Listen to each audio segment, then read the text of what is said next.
Okay, here's another proverb. और यहाँ एक और नीति वचन अब है, God is seeking for worshippers. परमेश्वर सच्चे आराधकों की या आराधना करने वालों की खोज कर रहा है। John chapter 4 यूहन्ना उसका 4 अध्याय and verse 23. और उसका 23 वचन। Very often in the Christian life, the emphasis is on service. कई बार मसीही जीवन में जोर दिया जाता है सेवकाई पर, सेवा करने पर। Service. सेवा करो, Be a witness. आप गवाह बनो। But there's to be a preparation for that. पर उसके लिए एक तैयारी होनी चाहिए। Unfortunately, a lot of people think that the way to prepare for Christian service is by going to a Bible school. दुर्भाग्यपूर्ण ये अवस्था है कि कई लोग सोचते हैं मसीही सेवकाई की तैयारी करने के लिए उसका मार्ग है बाइबल स्कूल में जाना। I thank God I never went to a Bible school. मैं परमेश्वर का धन्यवाद देता हूं कि मैं कभी किसी बाइबल स्कूल में नहीं गया। And I learned that from the disciples of Jesus. Jesus never sent any of his disciples to a Bible school. और मैंने ये यीशु मसीह के शिष्यों से सीखा, क्योंकि यीशु मसीह ने अपने किसी भी शिष्य को कभी बाइबल स्कूल में नहीं भेजा। In fact, the Pharisees went to the Bible schools, और वाकई में तो फरीसी लोग थे जो बाइबल स्कूल जाते थे, and they are the ones who crucified Christ. और वे ही लोग थे जिन्होंने मसीह को क्रूस पर चढ़ाया। The greatest Bible scholars in Jesus' time killed him. यीशु के समय जो सबसे बढ़िया और उत्कृष्ट बाइबल के विद्वान थे, उन्होंने ही यीशु मसीह की हत्या की। And he picked up people who never went to a Bible school. और यीशु ने ऐसे लोगों को चुना जो कभी बाइबल स्कूल नहीं गए, He never sent them to one. और यीशु ने स्वयं भी कभी उन्हें बाइबल स्कूल नहीं भेजा, And he filled them with the Holy Spirit और यीशु ने उन्हें पवित्र आत्मा से भर दिया, and made them his witnesses. और यीशु ने उन्हें अपना गवाह बनाया। So, God is seeking for us to worship him. और प्रभु हमें खोजता है या ये चाहता है कि हम उसकी आराधना करें Before we can, John chapter 4, इसके पहले कि हम उसकी सेवकाई करें। यूहन्ना उसका 4 अध्याय। Jesus said, यीशु ने कहा, it's an amazing word. ये एक अद्भुत ऐसा शब्द है। The last part of verse 23. 23 वचन का अंतिम भाग, John 4, 23 and 24. यूहन्ना उसका 4 अध्याय 23 और 24 वचन।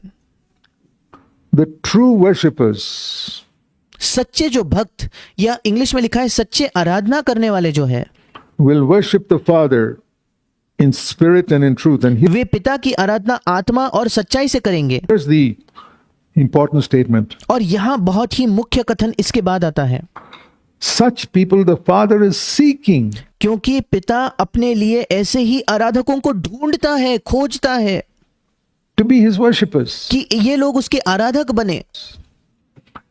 Think of that in heaven. और इसके बारे में सोचिए, स्वर्ग में God is seeking among us परमेश्वर हम में से लोगों को ढूंढ रहा है, who will worship me कौन मेरी आराधना करेगा in spirit and in truth. आत्मा में और सच्चाई से। I remember an Old Testament story where मुझे एक पुराने नियम की कहानी याद आती है जहां David was wandering in the wilderness और दाऊद जो है वो जंगल में भटक रहा था, and he said, I wish somebody would get me water from my well in Jerusalem. और उसने कहा कि In Bethlehem. और दाऊद ने कहा कि मैं सोचता हूं काश कोई व्यक्ति जाकर बेथलेहम में जो कुआं है उस कुएं से मेरे लिए पानी लेकर आए। He grew up in Bethlehem. क्योंकि दाऊद जो है वो बेथलेहम में बड़ा हुआ था। I remember the water I drank from the well in Bethlehem, and here और दाऊद कहता है कि मुझे याद आता है बेथलेहम के कुएं से मैंने कैसा पानी पिया था। he was in the wilderness far away from Bethlehem. और यहाँ वो जंगल में बेथलेहम से बहुत दूर था। And those areas in Bethlehem were Saul and his army were there waiting to kill David. और बेथलेहम के उन क्षेत्रों में शौल और उसकी सेना वहां दाऊद की हत्या करने के लिए इंतजार कर रहे थे। And it says some of David's men just heard that longing in David's heart to have a drink of water from his hometown well in Bethlehem. और ऐसा लिखा है कि दाऊद के जो लोग थे, दाऊद के सेना के लोगों में से कुछ लोगों ने केवल दाऊद के इस इच्छा को सुना कि दाऊद को कैसी लालसा हुई है कि उसके घर में या उसके नगर में, बेथलेहम नगर में जो कुआं है वहां का पानी दाऊद पीना चाहता है। केवल एक इच्छा उन्होंने सुनी। And some of them took the risk of going right into that enemy territory where Saul was sitting with his soldiers. और उनमें से कुछ लोगों ने ये जोखिम, ये खतरा उठाया कि वे वहां बेतलहम में जहां शाऊल और उसकी सेना थी, वो खतरा मोल लेकर वे वहां गए। And when they were sleeping, they went to that well and took the water and brought it and gave it to David. और जब वे सो रहे थे, शत्रु सो रहे थे, तो वे वहां जाकर उस कुएं से उन्होंने पानी लिया और उस पानी को लाकर दाऊद को दिया। And I say, Lord, और मैं कहता हूं, हे प्रभु, what a longing they had to satisfy David's heart. क्या लालसा थी प्रभु उन लोगों में कि दाऊद का हृदय की इच्छा को वो पूरा करना चाहते थे। Now here I apply this to this verse. अब इस बात को मैं, ये जो घटना है, इसको मैं इस वचन पर लागू करना चाहता हूं। God is in heaven, परमेश्वर स्वर्ग में है, longing, वो लालसा कर रहा है, just like David. बिल्कुल दाऊद के समान। I wish there be people who will worship me मैं आशा करता हूं कि काश ऐसे लोग होते जो मेरी आराधना करेंगे in spirit आत्मा में and in truth. और सच्चाई में। That's not because God is selfish. That's for our benefit. He says that. ये इसलिए नहीं कि परमेश्वर स्वार्थी है, बल्कि हमारे लाभ के लिए परमेश्वर इस बात को कहता है। And if I'm like David's soldiers, I say, Lord, if that's the longing of your heart, I want to do it. और अगर मैं दाऊद के सैनिकों के समान हूं तो मैं कहूंगा, प्रभु अगर ये तेरे हृदय की इच्छा या लालसा है तो मैं ये करना चाहता हूं प्रभु।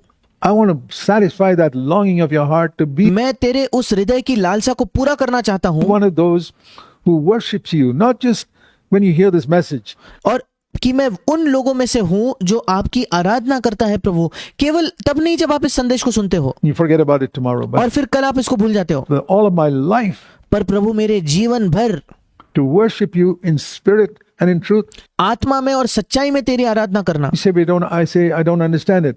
और फिर हम कहते कि नहीं, मुझे वो समझ नहीं आता। Lord, teach me. प्रभु मुझे सिखा। Now, why is this important? अब ये क्यों महत्वपूर्ण है? Because remember the words of Jesus which he said to the devil. क्योंकि क्या आपको वो यीशु के शब्द याद आते हैं जो यीशु ने शैतान से कहे थे In the third temptation जब उसकी तीसरी परीक्षा शैतान ने ली, तब in the wilderness. उस मरुभूमि में या जंगल में। In the third temptation in the wilderness, Matthew chapter 4, और मत्ती रचित सुसमाचार इसके 4थे अध्याय में शैतान ने जब यीशु की तीसरी परीक्षा ली, तो when the devil asked Jesus to worship him, और जब शैतान ने यीशु से कहा कि तू मेरी आराधना कर, हिंदी में लिखा है गिर कर मेरे प्रणाम कर, इंग्लिश में लिखा है मेरी आराधना कर, as a temptation. और उसकी यीशु की ये परीक्षा हो रही थी। Matthew 4:10, मत्ती रचित सुसमाचार उसका 4था अध्याय 10वां वचन, Jesus said these words, यीशु ने ये शब्द कहे, You shall worship the Lord and serve him only.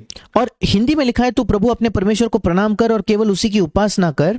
English में इस वचन को इस प्रकार से लिखा है कि तू प्रभु अपने परमेश्वर की आराधना कर और केवल उसी की सेवा कर। You see the order? क्या आप इस क्रम को देखते हो क्या? You shall worship आप पहले आराधना करोगे and then you shall serve God. और फिर आप परमेश्वर की सेवा करोगे। You shall not serve God before worshiping him. उसकी, परमेश्वर की आराधना किए बिना आप उसकी सेवा नहीं करोगे। Now, I never knew this for many years because nobody taught me this when I was a young Christian. अब मैं कई वर्षों तक ये नहीं जानता था, क्योंकि मैं जब एक जवान मसीह था तो किसी ने मुझे ये बात नहीं सिखाई थी That before I try to serve him, I must worship him. कि प्रभु की सेवा करने की कोशिश करने से पहले मुझे उसकी आराधना करनी चाहिए। I thought the important thing is go out and be a witness and serve the Lord. और मुझे लगता था कि सबसे महत्वपूर्ण चीज यही है कि बाहर जाओ, मसीह के लिए गवाह बनो और प्रभु की सेवा करो। But the order is thou shalt worship and thou shalt serve. पर क्रम यह है कि आप पहले आराधना करोगे और फिर उसके बाद ही आप सेवा करोगे। Not thou shalt go to a Bible school and thou shalt serve. ऐसा नहीं कि आप पहले बाइबल स्कूल जाओगे और फिर आप सेवा करोगे। That's a human way. ये मनुष्य का तरीका है या मानवीय तरीका है। They become Pharisees. फिर ऐसे लोग फरीसी बन जाते हैं।